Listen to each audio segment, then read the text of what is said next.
Go get it. When St. Dominic was preaching the Rosary near Carcassonne, an Albigensian was brought to him who was possessed by the devil. St. Dominic exorcised him in the presence of a great crowd of people. It appears that over 12,000 had come to hear him preach. The devils who were in possession of this wretched man were forced to answer St. Dominic's questions in spite of themselves. They said that there were 15,000 of them in the body of this poor man because he had attacked the 15 mysteries of the Rosary. They went on to testify that by preaching the Rosary, he put fear and horror into the very depths of hell, and that he was the man they hated most throughout the whole world because of the souls which he snatched from them through devotion to the Holy Rosary. St. Dominic put his rosary around the Albigensian's neck and asked the devils to tell him who, of all the saints in heaven, was the one they feared the most, and who should therefore be the most loved and revered by men. At this they let out such unearthly screams that most of the people fell to the ground, faint from fear. Then, using all their cunning so as not to answer, the devils wept and wailed in such a pitiful way that many of the people wept also out of purely natural pity. The devils spoke through the mouth of the Albigensian, pleading in a heart-rending voice, "Dominic, Dominic, have mercy on us. We promise you that we will never hurt you. You've always had compassion for sinners and those in distress. Have pity on us, for we are in grievous straits. We are suffering so very much already, so why do you delight in heightening our pains? Can't you be satisfied with our suffering without adding to it? Have pity on us, have pity on us." St. Dominic was not one whit moved by the pathos of those wretched spirits and told them that he would not let them alone until they had answered his question. Then they said they would whisper the answer in such a way that only St. Dominic would be able to hear. The latter firmly insisted upon their answering clearly and out loud. When the devils kept quiet and refused to say another word, completely disregarding St. Dominic's orders, he knelt down and prayed thus to Our Lady.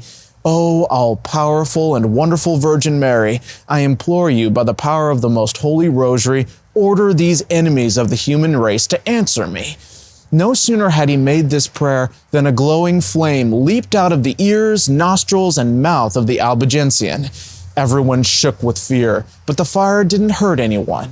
Then the devils cried, "Dominic, we beseech you, by the passion of Jesus Christ and by the merits of his Holy Mother and of all the saints, let us leave the body of this man without speaking further, for the angels will answer your question whenever you wish. After all, are we not liars? So why should you want to believe us? Please don't torture us anymore. Have pity on us." "Woe unto you, wretched spirits, who don't deserve to be heard," St. Dominic said, and kneeling down he prayed to Our Lady, "O most worthy Mother of Wisdom, I am praying for the people assembled here who have already learned how to say the angelic salutation properly.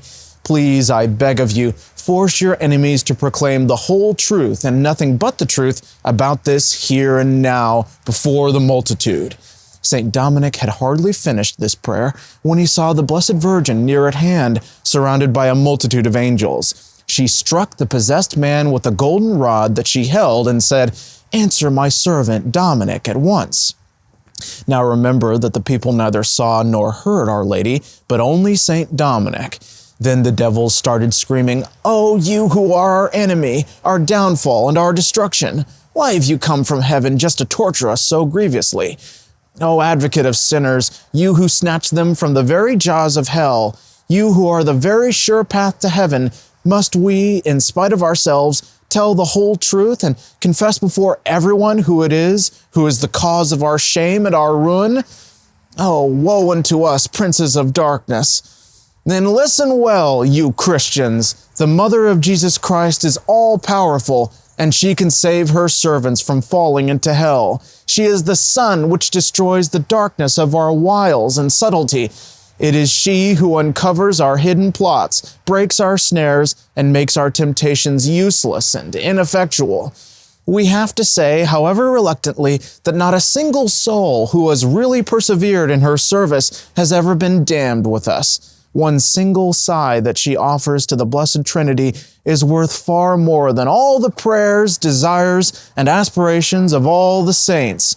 We fear her more than all the other saints in heaven together, and we have no success with her faithful servants. Many Christians who call upon her when they're at the hour of death and who really ought to be damned according to our ordinary standards are saved by her intercession. Oh, if only that Mary, it is thus in their fury that they called her, had not pitted her strength against ours and had not upset our plans, we should have conquered the church and should have destroyed it long before this, and we would have seen to it that the orders in the church fell into error and disorder. Now that we're forced to speak, we must also tell you this: nobody who perseveres in saying the Rosary will be damned, because she obtains for her servants the grace of true contrition for their sins, and by means of this they obtain God's forgiveness and mercy. Then St. Dominic had them all say the Rosary very slowly and with great devotion, and a wonderful thing happened. At each Hail Mary that he and the people said together, a large group of devils issued forth from the wretched man's body under the guise of red-hot coals. When the devils had all been expelled and the heretic was at last entirely free of them, Our Lady, who was still invisible, gave her blessing to the assembled company, and they were filled with joy because of this.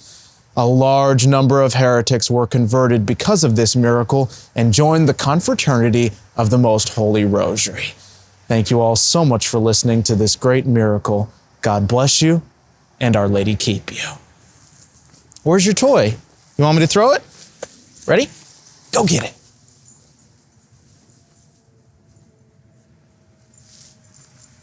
Happy Feast of the Immaculate Conception, too.